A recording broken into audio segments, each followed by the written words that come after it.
모세가 구스 여자를 취하였더니 그 구스 여자를 취하였으므로 미리암과 아론이 모세를 비방하니라. 그들이 이르되 여호와께서 모세와만 말씀하셨느냐? 우리와도 말씀하지 아니하셨느냐? 여호와께서 이 말을 들으셨더라. 이 사람 모세는 온유함이 지면의 모든 사람보다 더하더라. 여호와께서 갑자기 모세와 아론과 미리암에게 이르시되 너희 세 사람은 회막으로 나오라.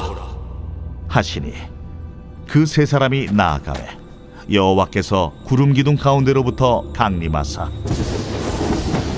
장막문에 서시고 아론과 미리암을 부르시는지라. 그 두 사람이 나아가매 이르시되 내 말을 들으라. 너희 중에 선지자가 있으면 나 여호와가 환상으로 나를 그에게 알리기도 하고 꿈으로 그와 말하기도 하거니와 내 종 모세와는 그렇지 아니하니 그는 내 온 집에 충성함이라. 그와는 내가 대면하여 명백히 말하고 은밀한 말로 하지 아니하며 그는 또 여호와의 형상을 보거늘 너희가 어찌하여 내 종 모세 비방하기를 두려워하지 아니하느냐? 여호와께서 그들을 향하여 진노하시고 떠나시매 구름이 장막 위에서 떠나갔고 미리암은 나병에 걸려 눈과 같더라. 아론이 미리암을 본즉 나병에 걸렸는지라. 아론이 이에 모세에게 이르되 슬프도다 내 주여, 우리가 어리석은 일을 하여 죄를 지었으나 청하건대 그 벌을 우리에게 돌리지 마소서. 그가 살이 반이나 썩어 모태로부터 죽어서 나온 자같이 되지 않게 하소서.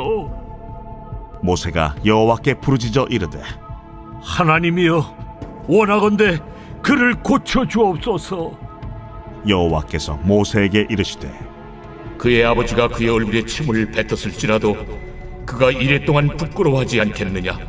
그런즉 그를 진영 밖에 이래 동안 가두고 그 후에 들어오게 할지니라. 이에 미리암이 진영 밖에 이래 동안 갇혀 있었고 백성은 그를 다시 들어오게 하기까지 행진하지 아니하다가 그 후에 백성이 하세롯을 떠나 바란 광야에 진을 치니라. 네, 오늘 이 민수기의 말씀에는 이제 모세와 그의 형제들, 이제 누이인 미리암 그리고 형인 아론과의 갈등이 등장합니다. 그 이유는 모세가 구수 여자를 취했다라는 것이죠. 구수면 이방 여인 아니겠습니까? 그 구수 여자를 취했기 때문에 미리암과 아론이 모세를 비방했다라고 합니다. 여기 이제 비방했다라는 말이 여성 단수형 동사로 사용이 되어서 주로 이제 미리암이 주도가 되어서 모세를 비방한 것으로 나옵니다. 그들이 얘기하기를 하나님께서 모세만 하고만 말씀하셨느냐? 우리에게도 말씀하지 않느냐? 하면서 모세를 아주 이제 비방을 하지요.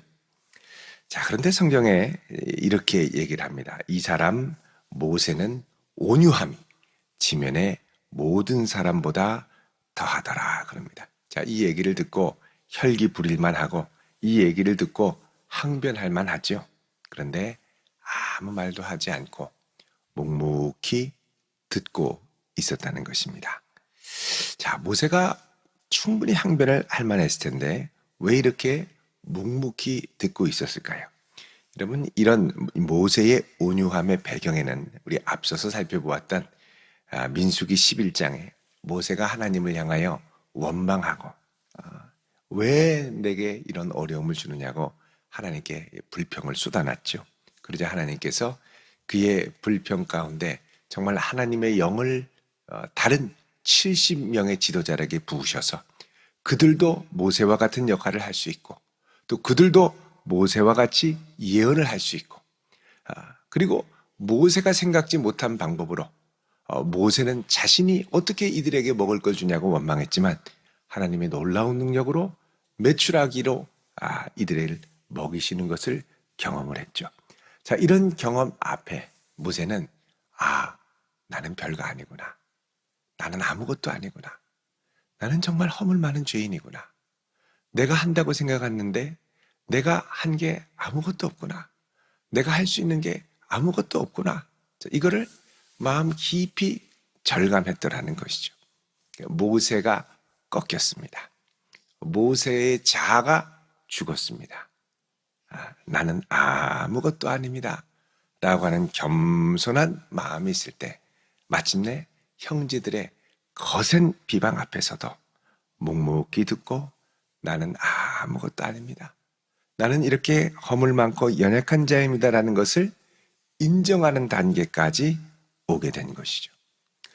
여러분, 이런 모세의 온유함은 다른 한편 예수 그리스도의 온유함을 그림자처럼 보여줍니다. 여러분, 예수님께서 우리에게 팔복을 말씀하셨죠. 그 팔복 중에 하나가 무엇이었습니까? 온유한 자는 복이 있나니 저들이 땅을 기업으로 차지할 것이다. 물론 여기서의 땅은 이제 신약 시대였기 때문에 하나님의 통치가 미치는 영역, 곧 하나님의 나라를 상징합니다. 하나님의 나라는 누가 차지하느냐? 하나님의 나라는 누가 얻을 수 있느냐? 바로 온유한 자라는 것이죠. 자, 그럼 이 온유한 자의 이 온유함은 어디서 나오는가? 내 힘과 내 능력에 대한 혈기를 절제하는 것에서 나오는 것이 아니라 진정 나는 아무것도 아니고 나를 통해 일하시는 하나님이 옳습니다, 하나님이 하십니다라는 것을 인정할 때 마음의 여유와 힘이 생기는 거죠. 여러분, 내 안에 이제 하나님에 대한 신뢰가 약해지면 이제 내 힘으로 어떻게 해보고 싶은 마음이 듭니다. 부르르 떨죠. 이 말 들으면 혈기가 올라오죠. 혈압이 거꾸로 솟죠. 그러면서 과거에 너는 뭐 잘못한 게 없냐, 넌 뭐가 잘났다 그러냐 하면서 과거의 그의 스토리를 통해서 비난하고 싶은 게 리스트로 쫙 올라오죠. 근데 내가 하나님을 신뢰함으로 이것조차 맡기는 것이죠. 여러분, 하늘의 모든 영광을 가지신 예수님께서 자신을 비우고 이 땅에 내려오셨을 때 자기 비움을 이제 케노시스라고 그러죠. 자기를 온전히 비운 이 케노시스의 영성을 가진 예수님께서 이 땅에 오셨을 때 십자가를 질 때 이 예수님의 온유함이 어떤 것인지를 그대로 보여주셨습니다. 십자가를 지려고 나아갈 때 예수님은 바리새인과 서기관을 비난하지 않았습니다. 내가 억울한 죽음을 당했다고 항변하지 않았습니다. 빌라도 앞에 네가 뭔데 그러냐고 나서지 않았습니다. 잠잠히 묵묵히 하나님만을 바라보며 정말 자신의 모든 걸 비워 하늘 보좌를 버리고 내려오신 예수님께서 십자가 앞에서도 자신의 생의 모든 것을 내 힘과 혈기로 하는 것이 아니라 하나님의 아들이신 예수님이 모든 것을 아버지께 맡기며 가셨다는 것이죠. 그런 모습을 이사야 53장에는 이렇게 말씀을 합니다. 우리 한번 보겠습니다. 이사야 53장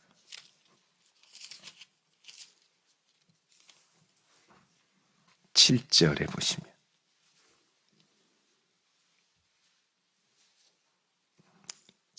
읽어보겠습니다. 시작. 그가 곤욕을 당하여 괴로울 때에도 그의 입을 열지 아니하였으며 마치 도수장으로 끌려가는 어린 양과 털 깎는 자 앞에서 잠잠한 양같이 그의 입을 열지 아니하였도다. 아멘. 예수님이 입을 열지 않으셨습니다. 끝까지 하나님을 신뢰함으로 온유함으로 이 모든 과정을 묵묵히 지나가셨죠. 빌라도가 내가 하나님의 아들이냐? 진리가 무엇이냐? 막 다그치며 죽음으로 몰아가려고 할 때도 예수님은 말하지 않으시고 잠잠하게 항변하지 않으시고 이 모든 것에 하나님의 주권만, 하나님의 뜻만이 설 것을 신뢰하며 묵묵히 가실 수가 있었죠. 이 예수님의 온유함으로 인하여 예수님은 십자가를 지셨고 십자가를 지실 때도 온유함으로 지셨죠. 여러분, 십자가 질 때 승질 내며 지는 사람이 있습니다. 왜 이렇게 힘드냐? 이렇게 힘들 줄 몰랐다고. 그냥 화를 팍팍 내면서 불평불만 팍팍 하면서. 근데 예수님은 묵묵히. 여러분, 묵묵히 있으면 바보 같죠. 근데 그의 온유함과 묵묵함을 나중에 하나님이 입증해 주십니다. 예수님께서 묵묵히 죽으신 그 죽음은 예수님이 죽어 마땅해서 죽으신 죽음이 아니라는 것을 하나님이 입증하시기 위하여 그를 죽음에서 살리시고 부활 승천시키셨죠. 그 예수님의 부활은 예수님의 죽음이 의로운 죽음임을 하나님이 신원하시는 사건이었습니다. 자, 그런 신원이 그림자처럼 오늘 본문에도 등장합니다. 민수기 12장에 보면 모세가 아무 말 안 하고 하나님을 맡기며 묵묵히 가자. 이제 어떻게 해요? 4절에 여호와께서 갑자기 모세와 아론과 미리암에게 나타났습니다. 그러면서 얘기를 하죠. 너희들 나와라. 나와라. 그러면서 하나님이 모세를 변호하시죠. 모세를 변호하신다. 이게 이제 변호자, 에드보킷, 파라클레토스, 성령의 사역과 같은 사역입니다. 변호해 주세요. 내 모세는 그렇지 않다. 7절에 그는 내 온 집에 충성했다. 그와는 내가 대면했고 명백히 말하고 은밀한 말로 하지 않고 늘 여호와의 형상을 보는 자인데 너희가 어찌하여 내 종 모세 비방하기를 두려워하지 아니하느냐. 하나님이 변호해 주신 모세는 자기가 변호하지 않았습니다. 하나님이 변호해 주셨습니다. 그리고 하나님이 진노하시고 어떻게 해요? 떠나가셨는데 딱 보니까 미리암이 나병에 걸려 하얗게 눈 덮인 사람처럼 되었습니다. 자, 이런 미리암을 보고 모세가 잘 됐다. 나를 비방하니 하나님이 치셨구나. 넌 좀 맞아도 싸다. 그게 아니라 11절에 어떻게 합니까? 아론이 모세한테 슬프도다. 우리가 어리석은 일을 지었으나 청컨대 우리에게 벌을 돌리지 마소서. 그러자 모세가 어떻게 해요? 14절에 하나님께 부르짖죠. 13절에 모세가 여호와께 부르짖어 이르되 하나님이여 원컨대 그를 고쳐 주옵소서. 이 말을 다른 말로 하면 아버지여 이 죄를 저에게 돌리지 마옵소서. 이 말과 비슷합니다. 그러니까 예수님이 십자가를 지시는 그 사역의 그림자로서 모세가 이런 말을 한 것이죠. 그 벌을 저희에게 돌리지 마옵소서. 벌을 저들에게 돌리지 마옵소서. 그러면서 뭐라 그래요? 예수님께서는 그들은 자기들이 하는 것을 알지 못함이니이다 그러죠. 왜 자기들이 하는 것을 알지 못합니까? 악 바쳐서 예수님 십자가에 못 박으라고 그러고 뭐 비방하는데 왜 모른다고 해요? 악에 사로잡혀서 자기 마음을 자기도 모르는 상태인 거예요. 마찬가지로 미리암도 악에 바쳐서 모세를 비방했지만 자기가 뭘 하는지 잘 알지 못했습니다. 결국 이 마음은 뭐냐? 온유한 마음 가운데 주시는 긍휼의 마음이죠. 저를 불쌍히 여기는 마음입니다. 이 마음을 갖고 주님 불쌍히 여겨주십시오. 그러자 하나님께서 야 아무리 그래도 이렇게 얘기합니다. 14절에 그 아버지가 얼굴에 침을 뱉었을지라도 이래 동안 부끄러워하지 않겠느냐? 그러니 이래 후에 들어오도록 해라. 그래서 일주일 후에 미리암을 하나님께서 회복시켜 주시죠. 자, 다른 말로 하면 모세의 중보 기도를 하나님이 들으시되 미리암은 자신의 잘못을 깨닫도록 일주일간을 밖에 두게 하십니다. 자, 여러분 모세의 긍휼의 마음이 하나님의 마음을 움직였습니다. 여러분 이런 모세의 모습을 주님이 아시고 얼음 냉수와 같이 하나님의 마음을 시원케 하는 충성된 종이라고 얘기하죠. 그래서 7절에 보면 내 종 모세와는 그렇지 아니하니 그는 내 온 집에 충성함이라 그럽니다. 여러분 충성된 일꾼이 이런 일꾼입니다. 긍휼의 마음으로 주님의 편에 서서 하나님과 사람 사이 하나님 저를 긍휼히 여겨주십시오. 저들이 하는 잘못을 알지 못합니다. 이 죄를 저들에게 돌리지 마시옵소서. 여러분 그런 예수님의 온유한 마음이 이 새벽에 우리에게 흘러들어올 수 있기를 바랍니다. 우리는 이런 마음을 품기에는 너무나 강팍하고 너무나 성마르고 너무나 온유하지 못한 고집스러운 우리들이죠. 주께서 은혜로 우리를 붙들어 주셔야 우리가 비로소 주님을 향하여 온유한 자로 설 수 있습니다. 주님의 그 마음을 본받게 하시고 주의 그 마음이 우리의 마음이 되게 하시고 비난하고 불평하는 마음보다는 긍휼히 여기고 불쌍히 여기는 마음으로 나를 항변하기보다는 주께서 내 마음을 아시기에 주께서 나를 붙들어 주시기를 신뢰하며 믿음으로 맡기며 나아갈 수 있는 그런 믿음의 걸음이 이 예수 그리스도의 순한 주간에 우리 가슴에 깊이 새겨질 수 있기를 주님의 이름으로 축원드립니다. 기도하겠습니다. 거룩하신 아버지 하나님, 주님의 그 온유한 마음이 우리의 마음이 되게 하시고 아버지여 저들의 죄를 용서하옵소서. 십자가에서도 저들의 용서를 구했던 예수님의 그 긍휼의 마음이 우리의 마음이 되는 놀라운 변화의 역사가 일어나게 하여 주시옵소서. 오늘 이 아침 주님 앞에 감사의 기도의 제목, 간구의 기도의 제목을 적어 주 앞에 예물을 드립니다. 오늘도 동행하시고 은혜와 능력을 더하여 주옵소서.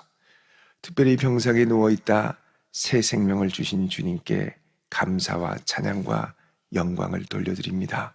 주여 속히 회복되고 온전히 강건하여져 일어나게 하시고 치유의 능력을 더하사 주님 강건하게 회복되어 일어날 수 있는 능력을 이 주님의 순환의 기간에 더하여 주시옵소서. 오늘 이 아침 이 한날도 예수 그리스도의 십자가 우리를 위하여 겟세마네 동산에 땀방울이 핏방울이 되도록 기도하신 주님을 생각하며 이 한날 온전히 주님의 마음 본받기를 소망하는 주의 백성들과 동행하여 주옵소서. 예수님의 이름으로 기도하옵나이다. 아멘.